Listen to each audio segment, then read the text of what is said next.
So got to Houston in 2008. My husband moved here because he wanted to be closer to his children. It's been a great community. It's a very diverse city. In fact, it's the most diverse city in the U.S. Great food, unfortunately, and fortunately, and a lot of activities to do and a lot of great people. Usually when I get home, I take a little bit of a break, hang out with my pups, my boys, Coco and Scout for a little bit, and then set up the computers again when I get here to kind of make sure that I don't miss anything. Both jobs are 24/7, 365. Typically I always have 3 phones with me, my Army phone, my civilian phone, and my civilian job phone, and yeah, stay connected that way. So how do you not go insane with all this work that you do? You know, we work out a lot to stay sane. I'm actually training for the Houston Marathon right now, turning 50 next year. I think that's an easy way to relieve stress, is to get out there and get your sweat on. This is the park that I love to come to because this is the last place that I had the opportunity to run with my father. 10 years ago, we were training to run the marathon together, and we had done a 10-mile training run, and then the next week he went in and was diagnosed with stage 4 stomach cancer and passed away 4 months later. So I come here for solace. I come here as my oasis to think and just to reflect and just to get a good workout in.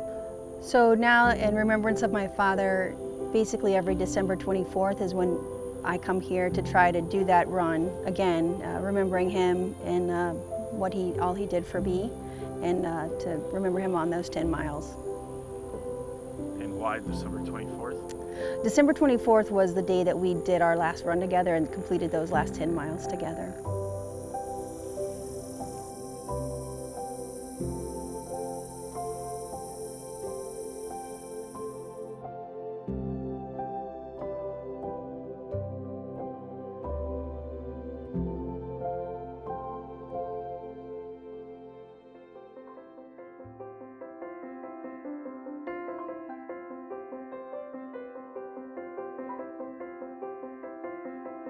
Having a positive workplace experience and culture is very important to me, whether it's here at Technip FMC or in the Army Reserve.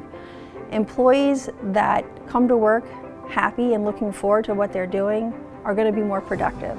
And when they feel good about what they've done in the office throughout the entire day, they go home and have a happier attitude when they go home to their families or friends at night as well. One of the things that we've done here recently is brought bees in on the campus for environmental sustainability, and we also grow our own vegetables and garden here as well. People have really gotten into that and enjoy taking advantage of the food and the honey that we've produced here on campus. I'm finally at a point in both of my careers where I have fairly large staffs in each organization, but they're very similar, so it's not like taking off one hat and putting on another when I go to different jobs, and I've learned that about myself as well, trying to change from one personality to the next when I go from job to job. I finally figured out that I can be the same person at both jobs and be very happy about doing it as well, because I want to accomplish the same mission at each job. I want to make my team happy, successful, because if they're happy and successful, they make the rest of the people here at the company successful or at the unit successful.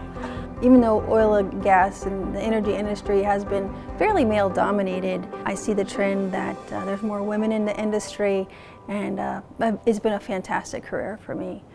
On the military side, I have not been as fortunate. When I was a second lieutenant, I had an unfortunate event happen that was very traumatic, and I regret not making a report about it at the time, and I had to work through that on my own because I chose to. If it was today, and the environment was like it is today, back when I was a second lieutenant, I would have absolutely reported it, worked through my chain of command, talked to counselors. But 27 years ago, that was not the case. It's important as a woman to make sure that you remember that when someone says something to you that's not appropriate or makes you feel less valuable than you are, you need to know that it's about them. They're the ones that are having a miserable life. I'm always quick to tell people that's not appropriate, and you shouldn't be saying those type of things.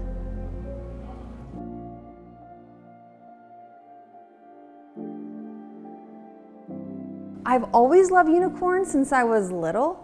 I've had like a unicorn music box when I was little. I did a macrame with unicorns when I was little. I've just been fascinated with them always. And then in the last, I don't know, 8 years, they've just kind of been a thing for me, and people send me unicorns from all over the world.